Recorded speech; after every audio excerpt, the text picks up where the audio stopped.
he became my hero. Yes. And one of the dangers of a hero is that you'll follow them wherever they go. Wherever. Standing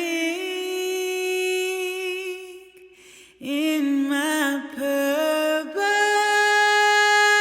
Let's go, class. This is Coffee and Conversation. Doing all on purpose. Yes, sir. Come on, Dan.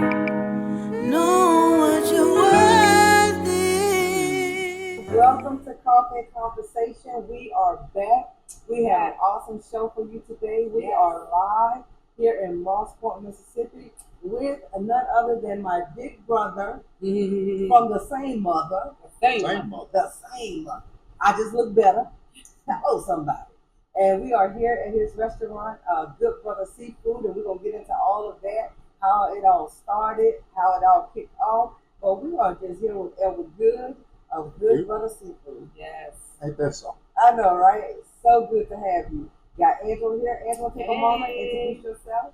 Well, hello there, everybody. We are back. We are back for the relaunch. I am Angela Hendrick, and I am a licensed professional counselor, and I am a part of Coffee and Conversation. And I have missed you all, and I know that you have missed us.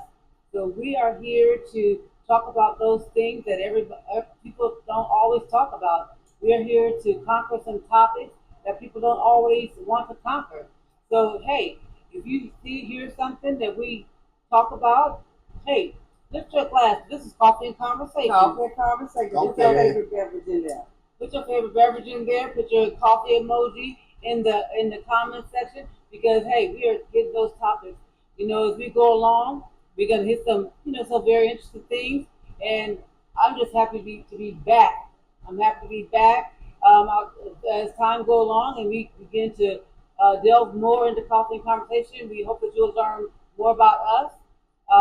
Again, I'm Angela Hendricks, along with my partner here, Angela Wheatley, and my bestie.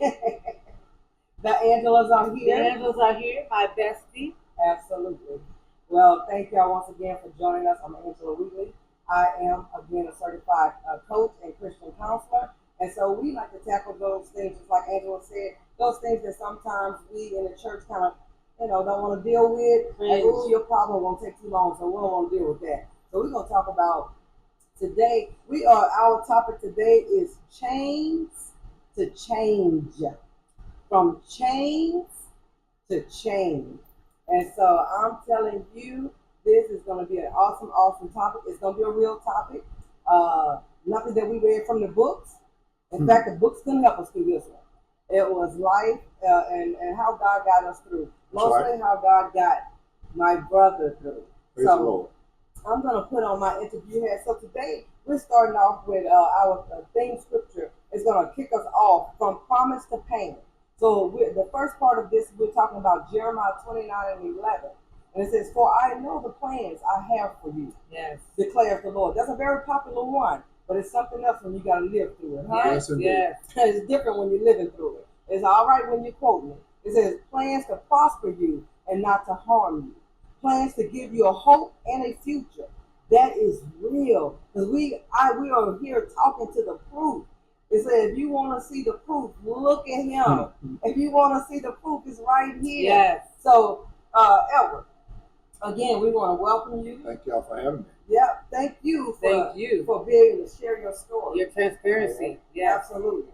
So, I want to start with, because, as a sister, I can say how I saw things. Because you can live out the same experience and see it all different. Yes, exactly. So I don't want to come from that point of it. I want to come from the point of just as if I never lived through this. Okay. And I want to talk about one of the things that even if I wasn't your sister, it was very well known that before the problem, before anything in your life went in a different direction than anyone ever expected, you were all but a prodigy. We could pretty much put that to your name, that you were a child prodigy in Vicksburg, Mississippi, and was ready to be held up anywhere in the country. You wasn't just a prodigy of Vicksburg, but you could have stood your ground anywhere that you have gone. Yes. And so with that, what, as a gifted young man, what were your dreams?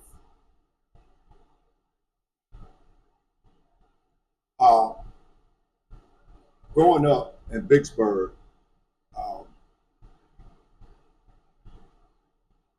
my dreams as it relates to a career was to be an attorney.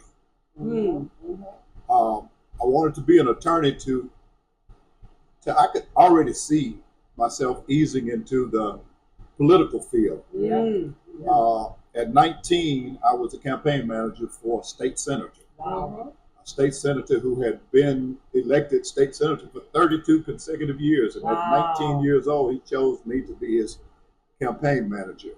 And as you'll see later in the story, things had already begun to change for the worse, but nobody could see it.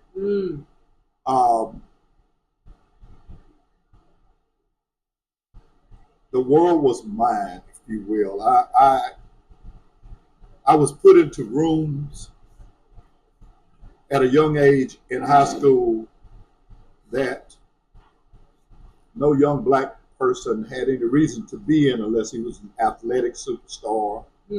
To be surrounded with, there was a guy named Crawford Mims who owned 16 convenience stores.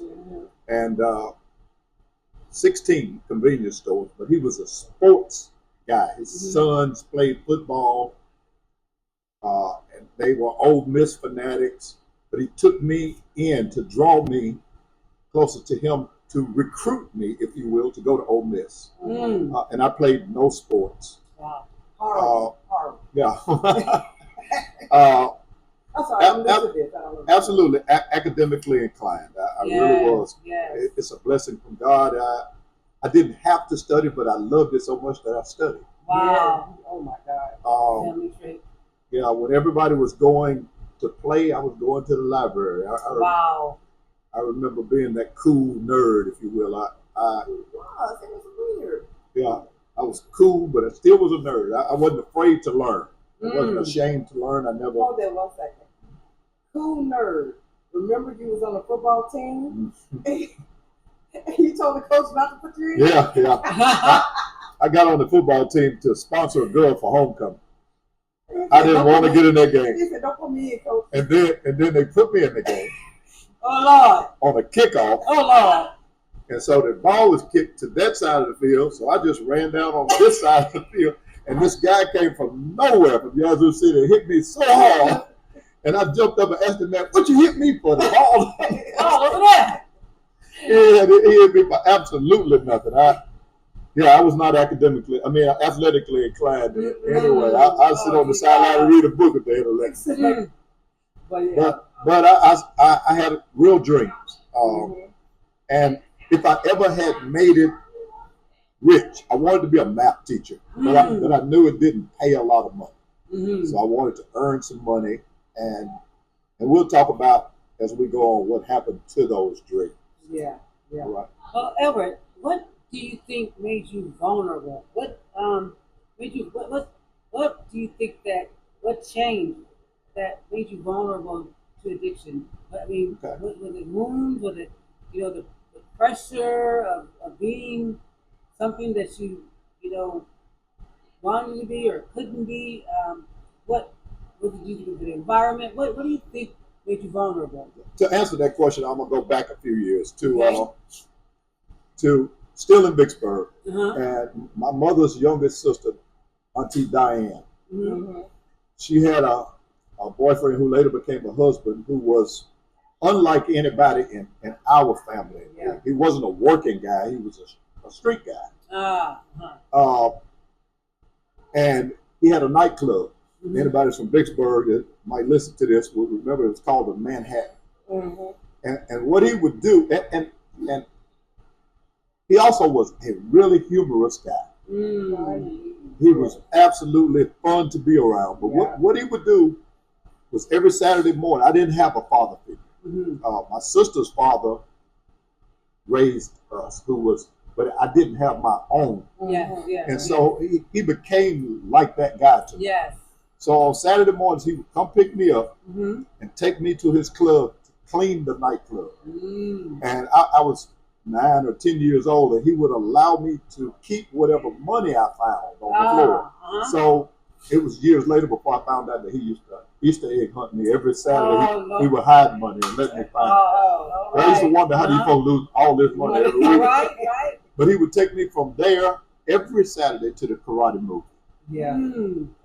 And so we would leave from the nightclub and walk up the hill to the Joy Theater. I still remember all this like yesterday. And I could get my popcorn because I had my own money because I just found it. Hero worship. Mm. He became my hero. Yes. And one of the dangers of a hero Yes. or a role model who's irresponsible in their own lives is that you'll follow them wherever they go. Wherever. Yeah. Yes. Yeah. And so that hero worship carried over into my teenage years when my uncle, same one, and my auntie had moved to California. Uh-huh. And between my junior and senior year, I flew to California for a summer. My vulnerability was exposed then because that same guy who took me to the movie theaters, who hid money around his nightclub for me to find, exposed me to drugs. Mm-hmm. And so it was due to it was due to his addiction Yes. Yeah. more than his intent. Mm-hmm. Yeah. Yeah. It took me well over 30 years to realize that he didn't intend to destroy my life. Mm. Because at that point, what he introduced me to had not yet destroyed his. Mm-hmm. Yeah. Yeah. It would be different if he had lost everything and really knew the damage that this stuff could bring on a person, and he yet introduced me to it. But his life was not destroyed. So he thought all was well. Absolutely. Mm-hmm. It was a new drug. We were talking about crack cocaine. It was a new drug. 1981. Nobody knew the damage that it would cause to the nation, let alone a person. Yeah. Mm-hmm. And so, through me realizing that it wasn't his intent, it helped me to be able to forgive. Wow. Wow. And my healing did not begin until my forgiveness came. Right. Mm-hmm. That's life. Because you what you can't forgive, you become. Yeah. Mm. Yeah. That's true. That's good. That's good. And that's what so many people, I think, don't realize that what you don't forgive is what you become. Yeah. And that does not stop with drugs. No. Exactly. That's with anything. Right. With abuse, What with you hate. with so many things in life. Molestation, the whole gamut. What you hate is what you become. Yeah. Until you're able to forgive that thing, doesn't mean you forget it. Doesn't mean that you're okay with it. Right. But is it what because you have to forgive for yourself. Right. Exactly. You gotta let you out of prison. Yeah, you let you. Right. Yes, Right. you let you out of prison. You gotta let you be free Right. because you're the one who's held captive by that thing. By the unforgiveness. By the unforgiveness. Yes. Right. But they going on. Yes. Yes. Yes. That's good. In most cases, don't even know that they caused you that much harm. Yes. Yeah. They're moving on with life. Yeah. They're going on with life, but you are held captive to that thing that you're holding on to, that you got that vice grip on, because you have not learned to forgive. Yeah. You have are still holding that thing hostage in your heart. Right. And so until you are able to forgive and set yourself free, Right. Yeah. you'll just go down that rabbit hole over Right. and Right. over and over and over and over again. And over the years, as I would see him from time to time, I would always say, "This fool act like he ain't did nothing to me." He didn't know. He never knew. Never Without knew life. that he was the start, that he was the seed. And he never knew that I charged it to him. Yes. Yeah. That's it. He never, if I had ever told him that I blamed him, there's no no telling what his apology would have done Yeah. for me. Yeah. But Right. and I even held the blame, just like he act like he never done anything. It's giving me chills right now. So did I. So Yeah. did you. And the thing is, I didn't learn till I don't know much later because that was my favorite uncle. When Right. when I moved to New York, there is no way I would have been as close to Johnny B as I was If you had known. if I had known. Right. Yeah. But to me, he was still the fun uncle. Now I know he had his struggle. By that time, the struggle was real. Right. Like it was evident, but he still was the fun uncle. Yeah. And so I was able to almost like compartmentalize. And here I am now. I'm 19, 20 something, and he's still fun to be around. But I also see the pain that he's causing in the family. Right. But it doesn't really affect me as a young person. Mm-hmm. So it was a whole lot I didn't get to much later. Now, before we move on, I just want to also mention, I remember Mama hearing that part of it. It took her a while to forgive because when she heard that he was the one to introduce me, then to her, you're the one who tore down my son. Like it was an intent behind it. Like, and she had a lot of anger toward him. I think I I don't know. never knew that. Yeah, Mama was very. She could not stand to mention his name but I remember when she received her forgiveness, when she just surrendered and said that she forgives him. That's good. She forgives him, and That's you were good. still in the midst of all your struggles, but she let that go, and it was like early on. But she had to let. But she was angry because I remember we went to your first inpatient rehab, and you went to your first, and you told her how it happened. And when his name came up, she was so hurt. Because who didn't love Johnny? Right. Everybody Easy to love, very easy. Easy to love. So she had a lot of hurt for him. But then once she really surrendered her life to Christ, like I was saying those early years, I remember her saying she released it. And the impact of addiction, it spirals to hurt. I mean, so many along the way, Right. and we don't even know sometimes the impact that it has on the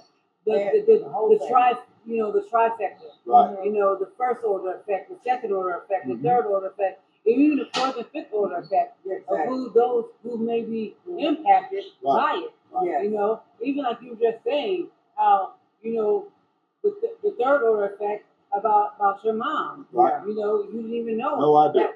how it had impacted her, and how she was then now feeling about the uncle. Right. And so that was like third order effect. Exactly. Because now you told the story, and now he has and has absolutely no idea the layers of damage. Right. All the way to my son. Yeah, right. Yeah. See, third and fourth and fifth order effect. Amazing. Yeah, it's just that's how addiction is. That's how it is. And then when I take it, the onus of it from him, when I just said that he has no idea, okay, then I carried my own cross. Right. Okay, so and neither have I fully realized the effect that my addiction had on my son, grandson. First, second, third, fourth, fifth, Your sisters too. Sisters too. Yeah. Oh man. You're like, yeah. Yeah.